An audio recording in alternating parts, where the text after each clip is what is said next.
Aujourd'hui, j'ai comme invité Patrick Lamoureux. Bienvenue, Patrick. Merci, Louis. Ça va bien? Oui, très bien, toi. Oui. Oui, de la Société éco-citoyenne de Montréal, qui est chargée de projet. Aujourd'hui, Patrick, on va se tutoyer, hein? Tout à fait, depuis le temps. Oui, on va parler de l'Halloween.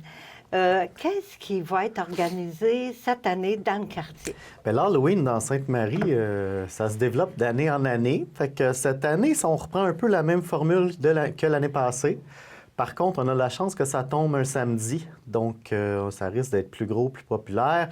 Il y a en fait 3 points majeurs d'activité dans le quartier, à peu près à 3 endroits géographiques différents, là.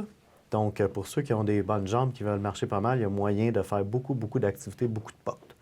Oui. À quels endroits, justement, ça va avoir lieu, la fête d'Halloween dans le quartier? Bien, je peux peut-être commencer par prêcher pour ma paroisse, parce que moi, je vais m'occuper avec un comité de citoyens des activités autour du parc Olivier-Robert, qui est au coin Maisonneuve-Folhomme. On va animer le parc à partir de 5 heures.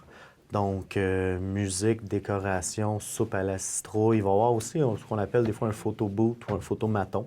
Il va y avoir une photographe sur place pour photographier les petits monstres. Après ça, les photos vont se retrouver en ligne.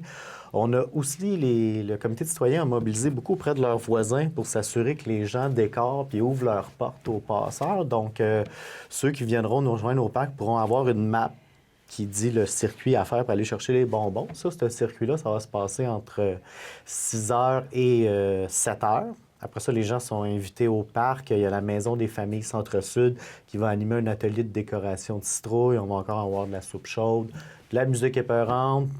Donc, ça vaut la peine de venir faire un tour là. D'un point de vue un peu plus central, au niveau du parc Médéric-Martin, près du métro Frontenac, ben voilà, cette année, je sais que le centre Jean-Claude Malépart ne fait pas sa traditionnelle maison hantée. OK. Pour certaines raisons, mais les Amis du parc Médéric-Martin, qui est un autre comité de citoyens, va animer le parc Médéric-Martin dans la partie nord.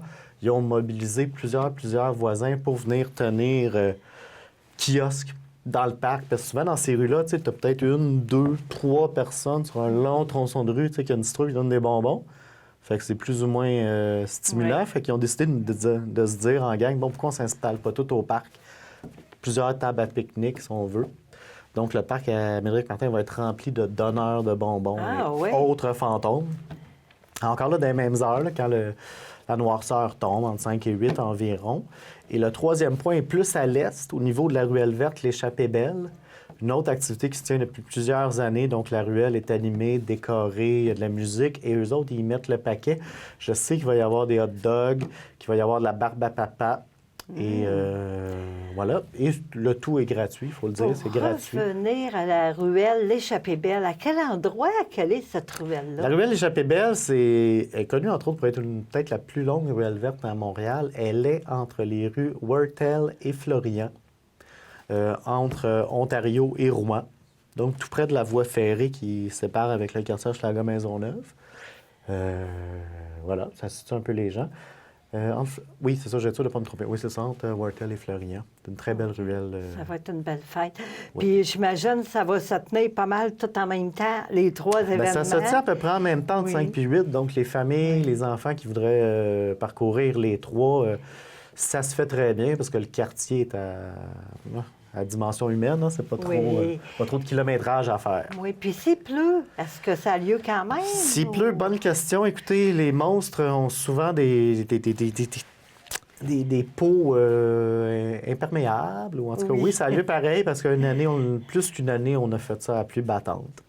Au chalet, au parc Olivier-Robert, le chalet va être ouvert. On va avoir une marquise qui est une espèce de tente. D'abri. D'après moi aussi, dans la ruelle, il y aura marquise. Les gens ne sont pas faits en chocolat et veulent aller chercher des chocolats. C'est ça la dynamique à l'œuvre. Donc, ça a lieu. Peut-être un peu moins de monde quand il pleut. Puis pour ceux qui travaillent, c'est un peu moins agréable. C'est ça. Mais ça va être annoncé aussi, hein, j'imagine. Ça va être annoncé. On peut voir à l'écran les affiches des différents événements. On fait de l'affichage aussi dans le quartier. On distribue des petits pamphlets.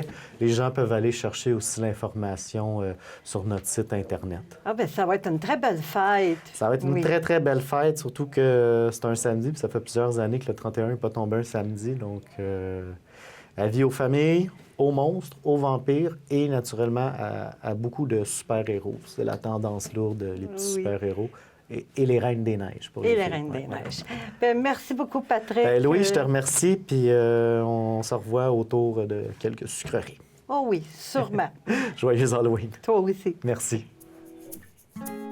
Pour plus d'informations sur la Société éco-citoyenne de Montréal, vous pouvez visiter leur site Internet au www.sem-montréal.org ou par téléphone au 514-523-9220.